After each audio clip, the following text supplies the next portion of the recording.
Matthew chapter 16, and we'll begin reading in verse 13.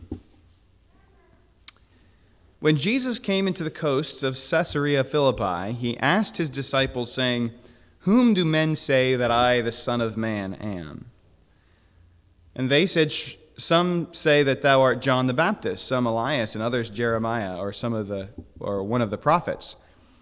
And he said unto them, "But whom say ye that I am?" And Simon Peter answered and said, "Thou art the Christ, the Son of the living God." And Jesus answered and said unto him, "Blessed art thou, Simon Bar-Jonah, for flesh and blood hath not revealed it unto thee, but my Father which is in heaven.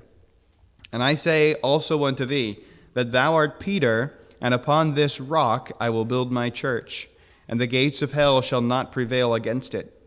And I will give unto thee the keys of the kingdom of heaven, and whatsoever thou shalt bind on earth shall be bound in heaven, and whatsoever thou shalt loose on earth shall be loosed in heaven." Then charged he his disciples that they should tell no man that he was Jesus the Christ. From that time forth began Jesus to show unto his disciples how he must go unto Jerusalem and suffer many things of the elders and chief priests and scribes, and be killed, and be raised again the third day. Then Peter took him and began to rebuke him, saying, "Be it far from thee, Lord, this shall not be unto thee." But he turned and said unto Peter, "Get thee behind me, Satan. Thou art an offense unto me, for thou savorest not the things that be of God, but those that be of men." Then said Jesus unto his disciples, "If any man will come after me, let him deny himself, and take up his cross, and follow me. For whosoever will save his life shall lose it, and whosoever will lose his life for my sake shall find it. For what is a man profited if he shall gain the whole world and lose his own soul? Or what shall a man give in exchange for his soul? For the Son of Man shall come in the glory of his Father with his angels, and then he shall reward every man according to his works. Verily I say unto you, there be some standing here which shall not taste of death till they see the Son of Man coming in his kingdom." There's an interesting phrase. These are all interesting phrases, and I'd like to walk through each one of them, time providing.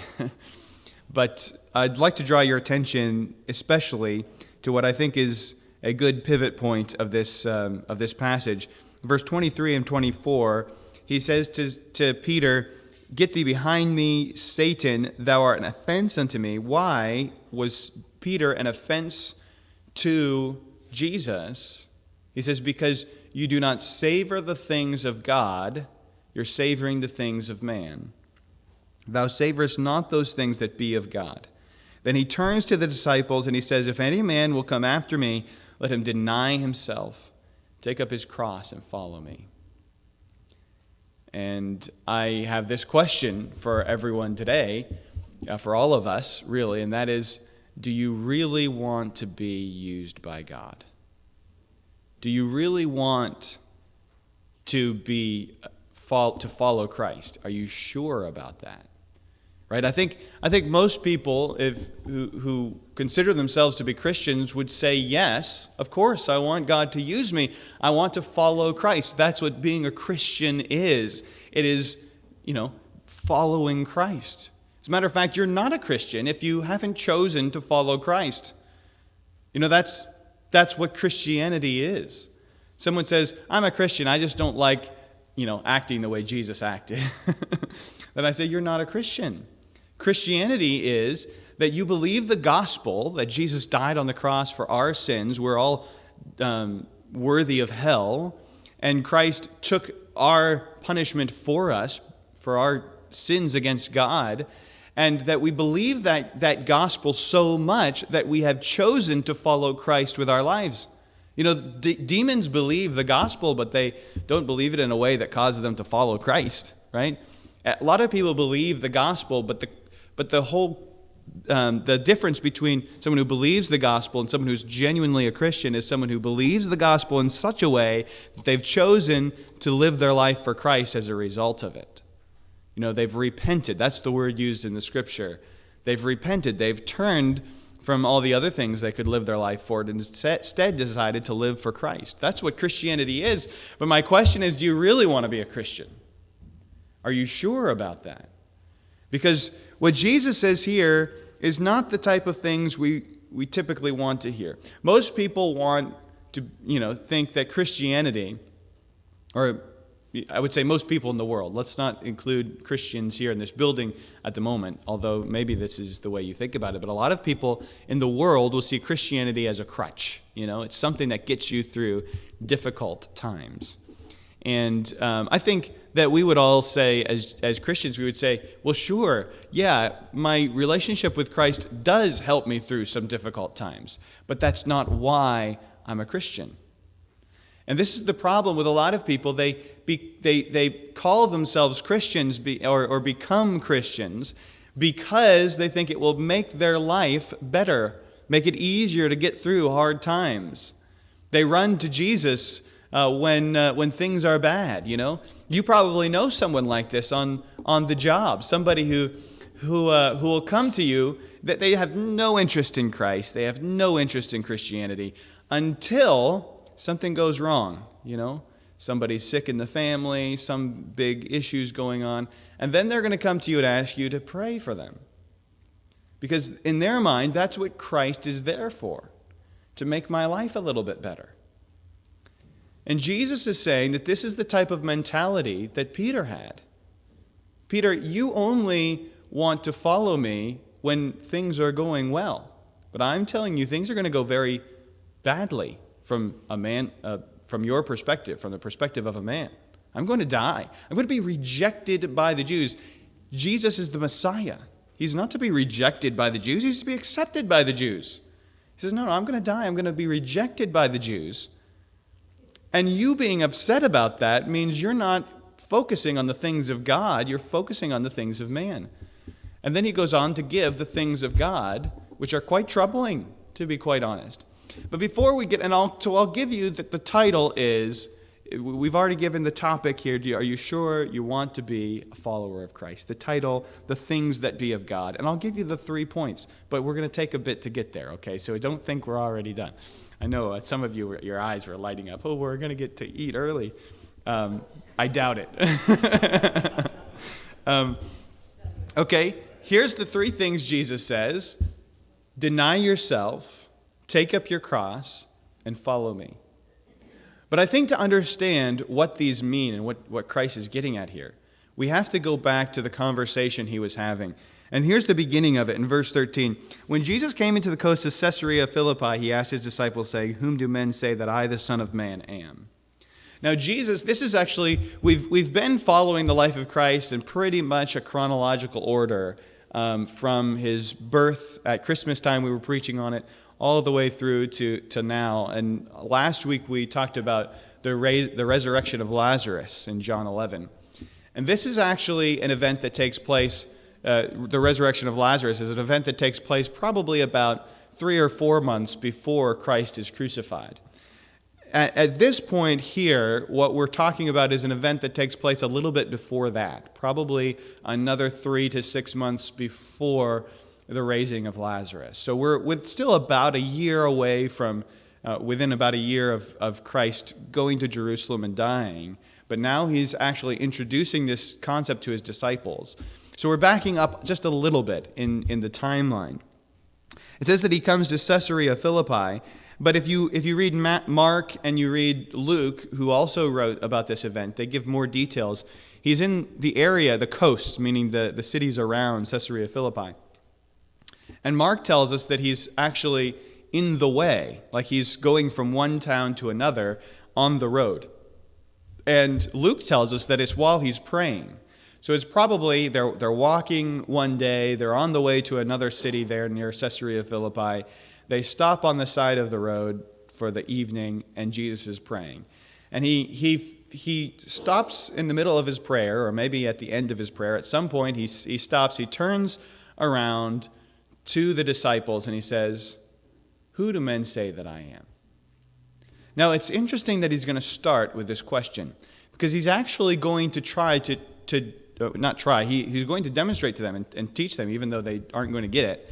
He's going to teach them about the church and about his mission and his purpose in the world. But he starts by saying, "Who am I?" It's important that you know who I am. This is because they aren't Christians if they don't know who Christ is, right? This is because this is the foundational principle upon which all of God's work hangs. And he says, who am I? Who do other people say that I am? And they said, well, some say thou art John the Baptist, some say Elias or Elijah, some say Jeremiah or one of the other prophets, So they just say, well, he does these miracles. He must be like Jeremiah. Jeremiah didn't do any miracle. He was just weeping prophet, right? Well, Elijah did miracles, so he's like Elijah. John the Baptist, he was out in the wilderness, so this must be John the Baptist come back. I mean, they didn't have the ability to actually research and find out that Jesus was baptized by John the Baptist, and they were both around at the same time, These people just, it's association. Well, we had that other guy out there in the wilderness named John the Baptist, and now we got another guy who's probably just, just the same guy, or whatever. However they're thinking about it, they're associating him with other prophets. And he was a prophet. As a matter of fact, when he said, whom do men say that I, the Son of Man, am? He says that I am, he says that he is the Son of Man. Now that's a reference to the prophets. Ezekiel is called over and over and over in the book of Ezekiel, Son of Man. And Daniel actually uses the phrase Son of Man to describe the Messiah. It talks about the prophetic nature of the Messiah, how he is going to be a prophet, as well as a priest, and as well as a king. And so they're recognizing that he's prophetic, he's at least a prophet. And he says to the disciples, he says, okay, all the other people see me as just another prophet. And verse 15, he saith unto them, but whom say ye that I am? And Simon Peter answered and said, thou art the Christ. That means thou art the Messiah. Thou art the chosen one. You're the one who's come, the anointed one who's come for Israel to fulfill the prophecy. Thou art the Christ, the Son of the living God. Now this is a reference to Psalm chapter 2. Or chapter, there's no chapters in Psalm. Psalm number 2. And Psalm number 2 talks about, it says, thou art my son. Yahweh says to the Messiah, thou art my son, this day have I begotten thee. The Messiah was to be called the Son of God, which is why Peter says, you are the Christ, you are the Son of the living God. You are the answer. You're what was prophesied. And Jesus answered and said unto him, blessed art thou, Simon Bar-Jonah. Simon Bar-Jonah, meaning son of Jonah. Blessed art thou, Simon Bar-Jonah, for flesh and blood hath not revealed it unto thee, but my Father which is in heaven. Now I want you to see what he's saying to Peter here, because this is where people get really off. I mean, people will take these couple verses and go cuckoo for Cocoa Puffs with it. And this is what you have in the Catholic Church, really. You have, all sorts of the Catholic Church doctrine about Rome and the Pope and all of this is all based on these verses, and it's complete nonsense the way that they interpret them. And if you just look at it, it's pretty obvious that that's not what's being said. But I want to walk through it piece by piece here with you so you understand, because it's going to give context to what he says later when he says you don't savor the things of God. Now the first thing here is he says, blessed art thou, Simon Bar-Jonah. Now Simon Peter has just professed who Christ is. He is the Messiah, the Son of the living God. He has exalted him. And he's turned around to Peter and said, blessed art thou, Simon, son of Jonah. He says, okay, I know I'm the son of the living God. You're the son of just another person. And he says, flesh and blood didn't reveal this unto you. He says, you're blessed, but not because of who you're related to. Not because of your flesh and your blood. You don't know that I'm the Messiah because you're from Israel, because you're an Israelite, because you're a Jew, because all the other Jews don't get it. That's why he said first, whom do men say that I am? Who do all the other Jews say that I am? But you've got it. You figured it out. What's the difference between you and everyone else? How come you have it figured out, Simon? It's not because of who you're descended from. All the other Jews don't get it. How come you 12 get it? He says, it's not because you're special. It's not because of anything in you. It's because God revealed it unto you. Now, who revealed to the 12 apostles that Jesus was the Messiah? Well, Jesus did. But Jesus just said God revealed it. Well, that's the same thing, right? Jesus is God, right? And he says, so God, my Father which is in heaven, has revealed it through the works and actions of Christ, right? And so he's saying, the Father has revealed through my own actions to you directly that I'm the Christ. Now, this is important because after he admits, yes, I am the Christ, he tells the disciples, don't tell anyone else about it. So the idea here is that it's not time for everyone else to know that Jesus is the Christ. But Simon and the other apostles, the 12 apostles, are allowed to know it early. That's why he says, blessed. You're blessed. Because everyone else isn't allowed to know it yet. But I've specifically revealed it to you on purpose. You've been chosen. And by the way, it's not because of anything special in you. Flesh and blood hasn't revealed it unto you. You didn't figure it out. I let you know early, before everyone else. You know, Daniel had prophesied the exact number of days from the command to rebuild Jerusalem to the exact day when Jesus was going to enter in on a donkey, proclaiming himself to be the Messiah. He would be heralded as the Messiah by the people. He would enter into Jerusalem, and that day was still about a year off from when Jesus is talking here. So he says, everyone else isn't supposed to know it yet. It's not time. You know, we're still about a year or two early. But blessed are you, Simon, because I've let you know early. The Father has revealed this unto you. Okay, so this is what's being said. Verse 18, and I say also unto thee that thou art Peter, and upon this rock I will build my church. Now remember when Jesus met Peter. You know, here Peter comes to him. Peter's name is Simon. It's not Peter. It's Simon. And he says, you know, I'm filling in the blanks. He says, hi, Jesus, my name is Simon. And Jesus says, no, you're Peter. And he changes his name right there on the spot. And the word Peter means pebble, a little stone, which was extremely annoying back then when when everyone wore sandals, right? Pebbles were not like, yay, pebbles, right? This would be really more of an annoyance or a nuisance, a little thing that's, hardly good for anything. And he says, you're Peter. and he reminds him of this. He says, Simon, son of Jonah, your flesh and blood didn't reveal this to you, that I'm the Messiah. I let you know early, and it's not because you're worth it. I say to you, you're Peter. And upon this rock I will build my church. Now this statement about being the church being built on a rock is pretty simple. Anytime you built something back then, you didn't pour a foundation. You got giant, massive rocks, and you built it on rocks, right? Big rocks, as big as you can find, right? The bigger the better. And the more strength was in the rock, the stronger the foundation of the building, and it would stay up. And Jesus is talking about talking about the church as if it were a building. And he's saying, on this rock I will build my church, after calling Peter a pebble, a little stone, right? And he's showing, you're not good enough. You're not good enough to be what I want you to be.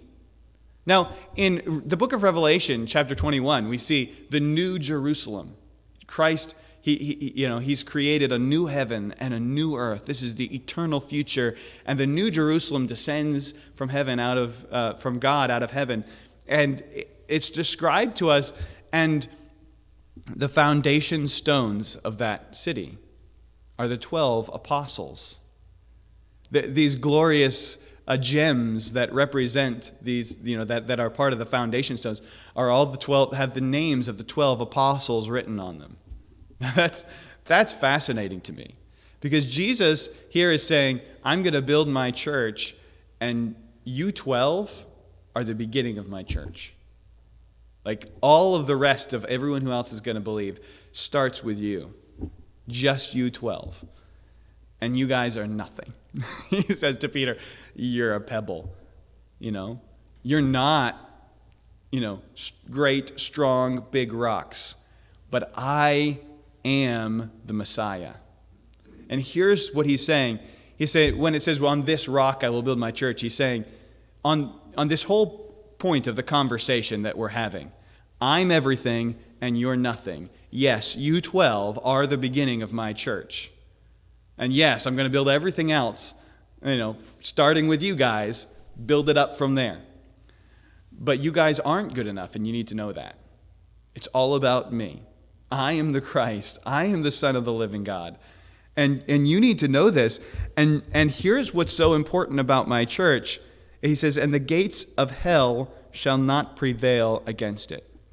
Now, we could do a 2-hour study on the word Hades that's used to translate to hell here. Not Haiti. Haiti is a place here, in the world. We're talking about Hades, Hades, which is a Greek word that really referred to the afterlife. It didn't always refer to the afterlife in hell, like in fire and torment. It just meant the afterlife. And sometimes it is used in the Bible to refer to something other than hell, to just death, right?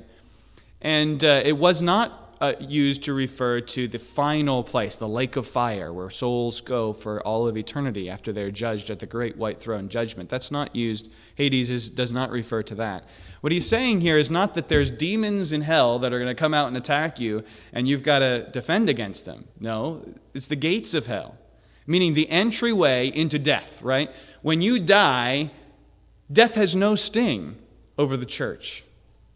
1 Corinthians 15 says, death, where is thy sting? Grave, where is thy victory? The sting of death is sin. The strength of sin is the law. But thanks be to Christ, which giveth us the victory. He says, here's the amazing thing about my church. Even though it's made up of you guys, to start with. I'm going to start with you 12 sorry losers. And one of them actually is going to be gone. He's going to replace it with Paul. But you guys, Peter, what a mess Peter was, right? I mean, he denied Christ. Thomas, a little while later when Jesus says he's going to go to see Lazarus, Thomas says, yeah, let us all go and die with him, And he's a doubter, right? And James and John, the sons of thunder, who just want to argue about everything. I mean, these guys are a mess. And Jesus says, yeah, I'm starting with you guys. But you understand that what I'm building here, not even the gates of hell can stand against it. Like, when you die, there's nothing to be afraid of. I'm going to take away the fear of death from my church. There's no more reason for you to worry about dying, because that's the worst thing that can happen to you is dying, and you go to heaven to be with God. I'm taking away all concern over that. Now, how is he going to do that? Well, he's about to explain how he's going to do it, and Peter's going to say no to it. Because the way he's going to do it is by dying himself. The Bible says in the book of Acts, and it's quoting the book of Psalms, saying, "That will not leave my soul in hell," or in Hades. Jesus, when he died, he did die, truly. But his soul was not left in the grave. It was not left in Hades. It raised from the dead. And because Jesus was killed, he was able to win the victory over death, and therefore provide for the church this awesome, amazing statement that the gates of hell shall not prevail against it. When we pass through the door or the portal of death, we're not headed to hell. There's nothing to worry about. It's simply a door by which we enter into heaven. The gates of hell can't prevail against the church.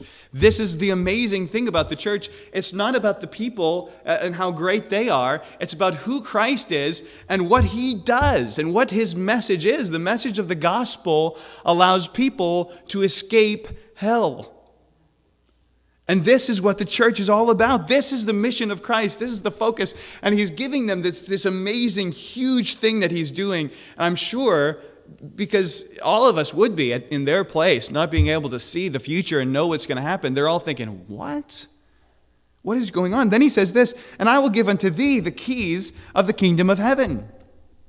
And whatsoever thou shalt bind on earth shall be bound in heaven, and whatsoever thou shalt loose on earth shall be loosed in heaven."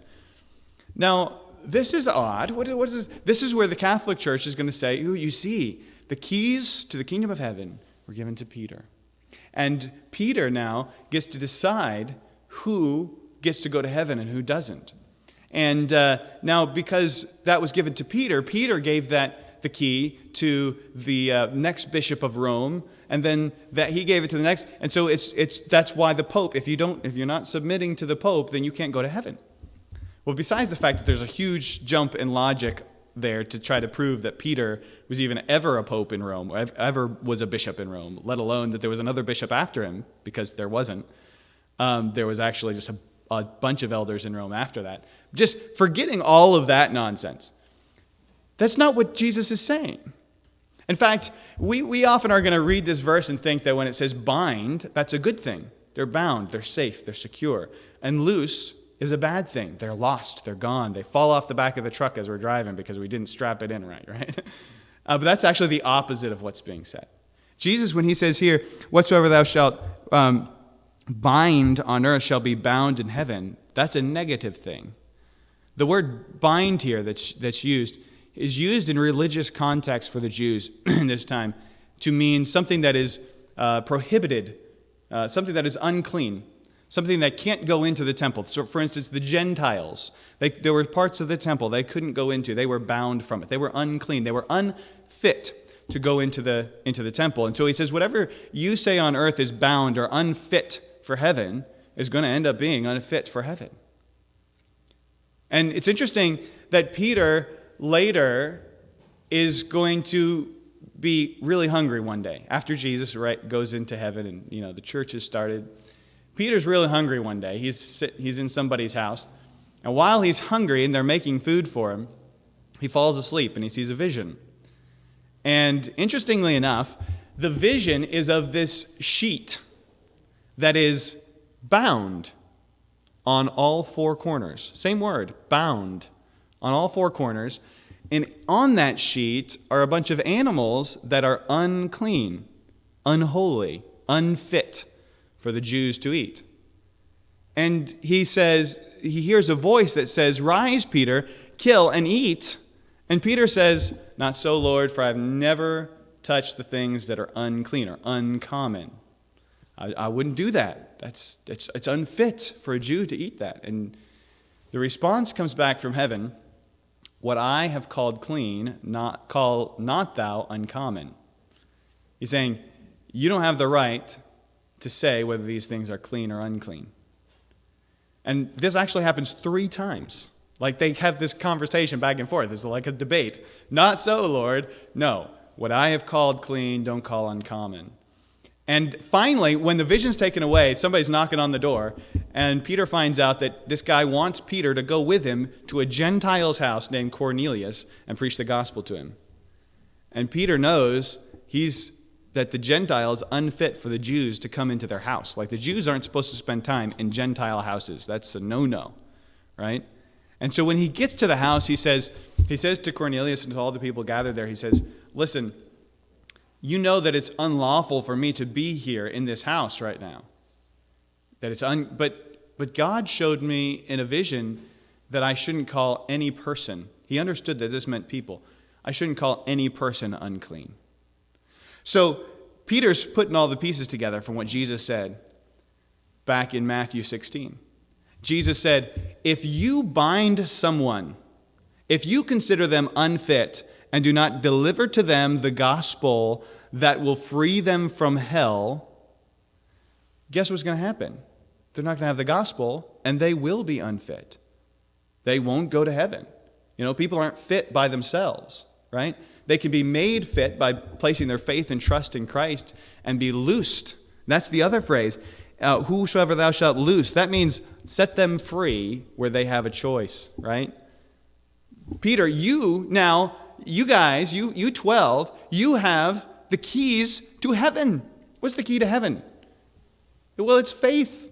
By faith in Jesus Christ. Paul wrote this. He said, Brethren, I declare unto you the gospel by which ye are saved. Right? How are we saved? How do we go to heaven? It's by the gospel. And he's saying, I'm giving you guys the gospel. It's not even finished yet. I haven't died on the cross yet. But I'm giving you guys the gospel. That's why he says, I will give. They didn't have the gospel yet because Jesus hadn't died on the cross yet. But he's saying to the disciples, he's saying, I'm giving you guys the keys to get to heaven. It's the gospel. But your responsibility is to tell other people. Because if you deem them unfit for heaven, guess what? They're going to end up being unfit for heaven because they're never going to hear the gospel. Someone's got to give them the gospel, right? And he says, but if you will loose them, if you will give them the gospel of Jesus Christ, they'll be free to be fit if they believe or not be fit. They'll be free to go to heaven or to not go to heaven. This is the thing. When we have the opportunity to give someone the gospel, it shouldn't matter to us whether we think they're going to accept it. It's our job to break the chains of their lack of knowledge of the gospel. It's our job to give them the gospel so that they are free to go to heaven if they will accept Christ. Now, the rest is on them, right? Whether they accept Christ or not, that's not me. I'm breaking the chains so so that you have the gospel and you have the knowledge you can go to heaven. Now is your choice to accept Christ or not. And this is what Peter's being told. He's like, listen, it's a big deal what I'm doing for you. This is huge. I'm building my church. I'm starting with you guys, and you guys are going to have the only way to heaven, and you better start telling other people. Because if you don't, they're going to be bound from heaven because they don't have the gospel. So this is huge. Jesus is talking about his work through the church, starting with the apostles. And look what it says in verse 20. Then charged he his disciples that they should tell no man that he was the Christ. Why? It's not time yet. You guys know ahead of time because I'm building my church. See? I'm starting with you guys. You need to know ahead of time, but everyone else doesn't need to know yet that I'm the Christ. I'm not declaring that yet. Verse 21, from that time forth began Jesus to show unto his disciples how he must go unto Jerusalem and suffer many things of the elders and the chief priests and scribes and be killed and be raised again the third day. Jesus didn't die in shock, right? He knew what he was doing, right? He knew he was going there to die. And when he starts talking about this, the chief priests are going to reject me. I'm going to Jerusalem and they're going to kill me. Peter, remember, they're on the side of the road, on the way to another town. They've stopped. And Peter, he's talking to all the disciples, and Peter just pulls them aside and says, Lord, no. Like, you just admitted that you're the Christ, the Son of the living God. The Christ is supposed to be victorious and triumphant. He's supposed to be in charge, right? He's supposed to set up his kingdom. No, you can't do this. And so he rebukes him. Verse 22, then Peter took him and began to rebuke him, saying, be it far from thee, Lord, this shall not be unto thee. But he turned and said unto Peter, get thee behind me, Satan, thou art an offense unto me, for thou savorest not the things that be of God. I love the word savor here. Now this word isn't in most translations, it's in the King James. The word in Greek means to have your mind set on that thing, to have that the focus or your goal, right? But I love the word savor for that because, we had steak last week for the Super Bowl. We had the Johnstons over, and I provided the steak. Luke did all the cooking. And when, it was great. When you sink your teeth into a good, I'm not well done actually. I like it a little bit more rare. But if it's done right, if it's cooked right, man, that tastes really good. And honestly, there's lots of other you got some vegetables here on the plate, you got some mashed potatoes on the plate, but that's not why I'm here, right? I'm getting through those because I'm supposed to eat my vegetables, but I'm taking that meat and I'm putting that, and I'm going to slow down when I get to the meat. I'm going to savor it. I'm going to chew that nice and slow and enjoy it, right? Because this is why I'm here, right? And some people are weird; they aren't like this. But when I go out to eat, I don't really care. Alyssa's going to tell me, that they had the best bread at this place. I don't care about the bread. I'm going to eat the bread because I'm hungry and I'm waiting for the meat. But I want that chicken or that, those ribs or the steak or the lobster or the meat. That's what I'm here for. The rest is all just, when I get to the meat, I'm going to slow down a minute because this is the good stuff. This is why I came. And Jesus is saying the reason that, your focus, Peter, the reason that you're doing all of these things is all wrong. It's all for the things of men. It's not that you don't love me, it's that I'm not the focus here. It's not the things of God. He says, this should be your focus. This should be your highest goal as a Christian. As if you're going to do my work, if you're really going to be used of me, here it is. Here's the three things. If any man will come after me, he turns back to his disciples, and he says, if any man will come after me, let him deny himself. Self-denial is completely missing in our society today. Matter of fact, not only is it missing, it's like the worst thing you can ever do. I watched a video on TikTok. By the way, TikTok is trash. I know I sound like when I was growing up, preachers would preach against Facebook this way, and now here I am in the pulpit and I'm preaching against TikTok. And I know that's the next thing, right? But there's just a bunch of trash. If you go on there, just be careful. There's so much trash. But obviously I was on there because I saw a TikTok video the other day.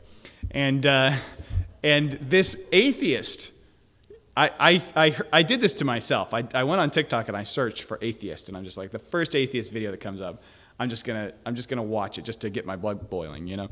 And this atheist he's got this Christian. He's interviewing a Christian, and the Christian is telling the atheist, I have same-sex attraction. I have a desire to be homosexual, but because I love Christ, I've chosen not to live that way. I'm going to deny the desire that I have in that area, and I'm going to live for Christ. And I say, yeah, that's great. Wonderful. Good job, Christian. That's what we all do. I mean, we don't all have that kind of desires, but we all have desires that are wrong, that we say, no, I'm not going to live that way.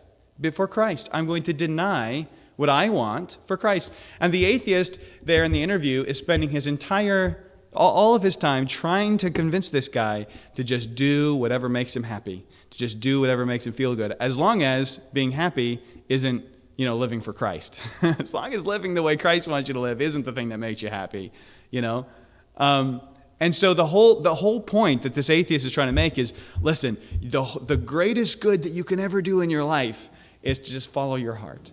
You've heard this on Disney movies, right? Just follow your heart. Be true to your heart. Your heart can't lie to you. Your heart can tell you no lies. Listen to your heart. Just follow what's inside. This is dangerous. You know what the scripture says? That the heart is deceitful above all things and desperately wicked. We're not to follow our heart. We are to lead our heart. Scripture tells us that we are to set our affection on things that are above, not on things of this world. What does that mean? It's saying, no, it's not my heart that gets to tell me what I'm going to do. I'm going to tell my heart what it's going to love. And I'm going to set my affection on the things that are above. I'm going to choose what I love rather than just following whatever I just naturally want. I mean, the whole idea of you having no self-denial and just saying yes to whatever you want is complete nonsense, right? By that logic, then we should just have said yes to Hitler, right? Because he was doing what his heart told him to do by murdering the Jews, right? That's nonsense. But on a spiritual level, as Christians, we cannot allow ourselves to get drawn into our culture and start living with this treat yourself mentality, where whatever I want is just a wonderful thing, and all the things I don't want, those are the worst things. Jesus is not telling Peter that I am looking forward to dying on the cross. No, that's going to be painful. It's agony. He knows exactly what he's about to face. He knows how his skin and his flesh is going to be ripped and torn in pieces. He understands all of this. That's why in the Garden of Gethsemane, he's going to be on his face crying in agony with sweat drops of blood pouring out of him because he knows the pain he's about to go through. Jesus in his flesh didn't want to be on the cross. No. But he says to Peter, you've got to learn to deny yourself. And then he says, take up your cross. Not only are we going to have to start living not for us, but for him, but we're going to have to do so in such a way that we are willing to take up our cross. Now, when we think about the cross, we think about, the sign of the cross on the Christian flag here, or something like that. We have a cross right here behind me. This is a popular symbol here in our society. But when Jesus said cross, when he said take up your cross, it would be the equivalent, actually not even quite the equivalent, of saying, you're going to have to deny yourself, jump into your electric chair, and follow me. Because the cross was meant for only one thing. If you saw someone carrying a cross, it's because they were about to die in the most painful, torturous way imaginable. And so you could think about it this way. If you see someone in an electric chair, you know they're about to die. And when Jesus says, take up your cross and follow me, he's telling them, get ready to die. If you're not willing, if you do not love me more than life, then don't bother. Because people aren't going to love you. You're loosing them from the chains of hell, and you're giving them the gospel that the gates of hell can't prevail against, right? These are wonderful things. However, people aren't going to love you for it. You're going to have to be willing to suffer all the way even to death if you really want to be used by God. That doesn't mean we go out and try to die, right? It just means that we understand that in the end, when we're serving Christ, he comes first, even more than our life, even more than whatever it is that we want, you know?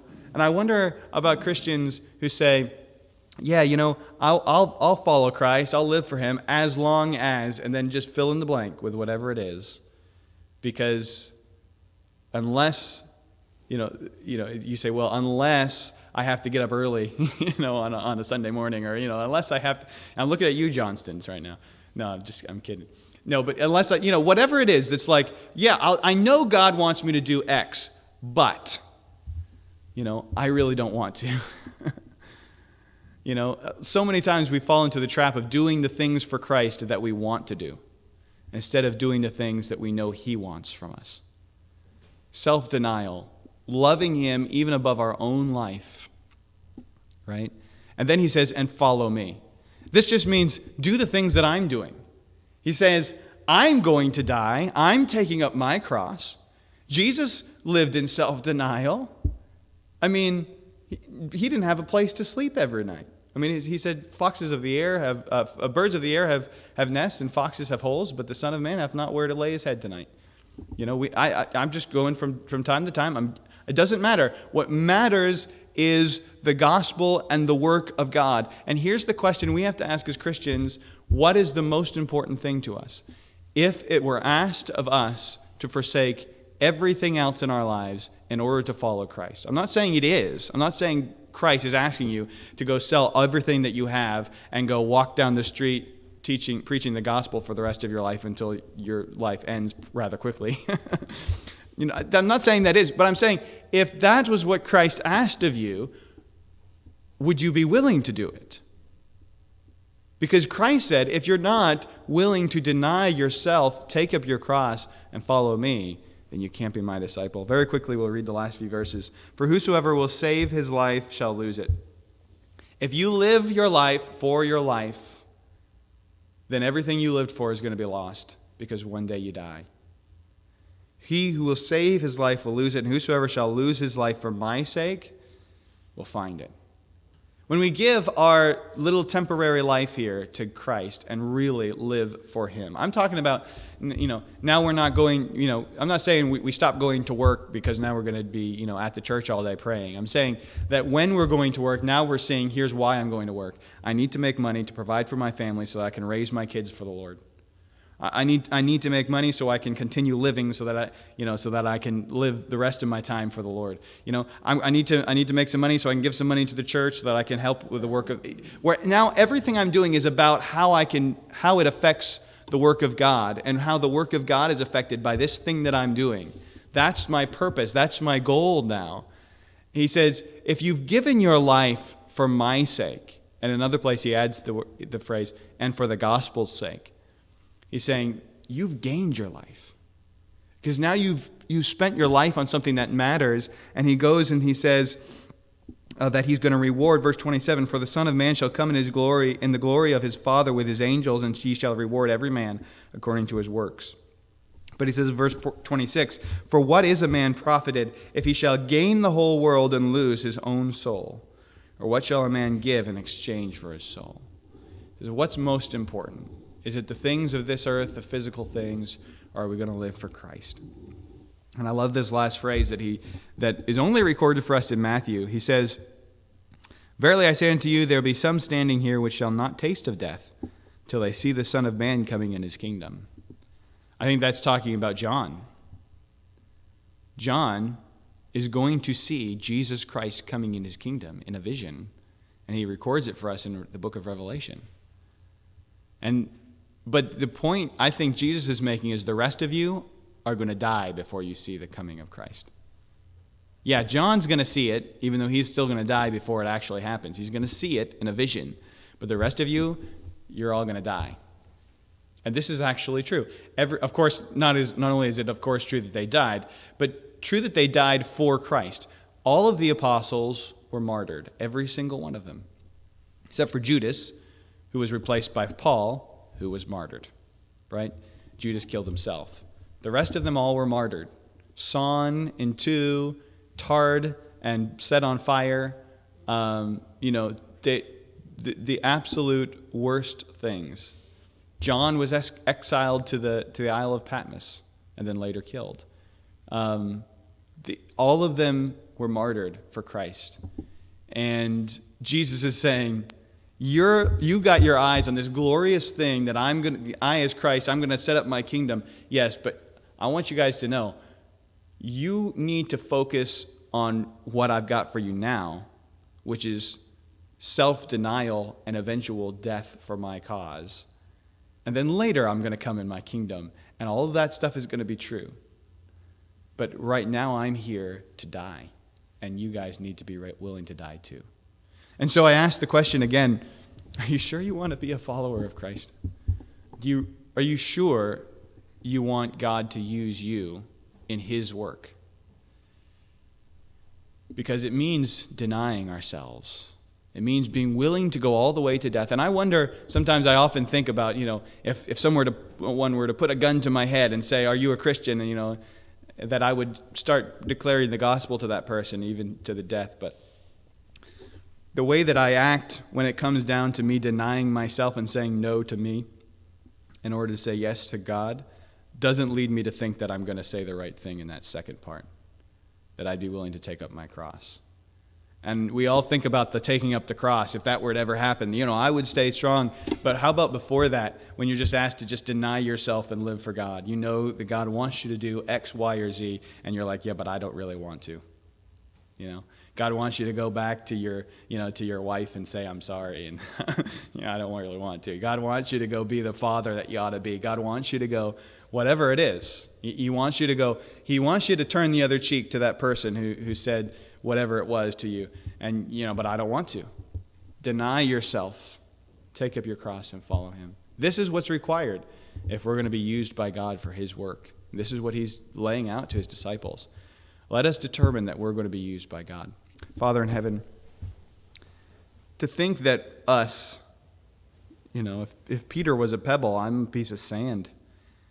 Lord, to think that we who are nothing, that you're using to build and to grow your church as stones in your building is just too wonderful for me. But to know that you want to use me and that I need to, in order to be used, be willing to deny myself all the way to death to follow you. I look at my life and I say, I'm sorry, I haven't been what I should be. Help me to live in self-denial. Lord, may we be a church filled with Christians who are being used by you, not because we're all filled with ourselves, but because we're filled with this focus and this savor of the things of God, that our hearts and minds would be on that, and that it would make a difference in this world because you would use us. We pray that you'd help us now as we consider these things. In Jesus' name.